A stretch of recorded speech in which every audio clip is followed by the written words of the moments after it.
Ministri i Brendshëm Ervin Hoxha ftoi të rinj dhe të reja që përfundojnë maturën të aplikojnë në Akademinë e Sigurisë. Gjatë një vizite që zhvilloi në ambientet e këtij institucioni, shoqëruar nga rektori Ilirian Mandro, ministri Hoxha pa nga afër masat e marra për vitin e ri akademik, si dhe për procesin e përzgjedhjes së kandidatëve. Për vitin 2025-2026 janë përcaktuar 150 kuota pranimi.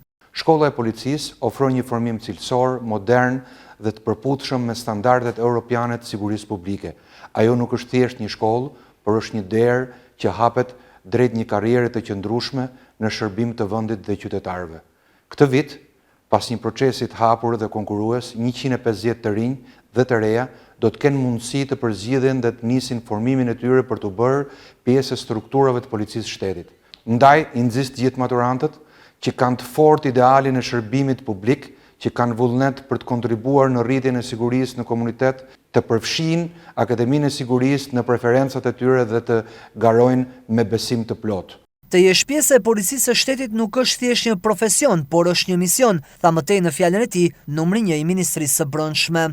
Dhe nëse neve pyesim pse duhet zgjedhë policinë e shtetit, arsyeja se pse i duhet zgjedhë policinë e shtetit është sepse policia e shtetit e para është një profesion, e dyta është një e drejt e garantuar nga Akademia e Sigurisë.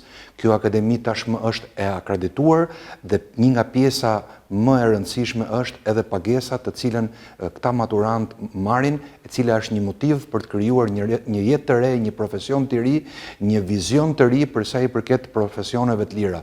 Gjithashtu, unë i bëj thirrje edhe një herë të gjithë maturantëve që të aplikojnë menjëherë për të bërë pjesë e policisë së shtetit, e këtij vizioni për të garantuar liritë dhe të drejtat themelore të njerëzit dhe gjithashtu për të dhënë kontributin e tyre në këtë angazhim publik, i cili sa vjen dhe bëhet më tërheqës, sa vjen dhe bëhet më patriotik.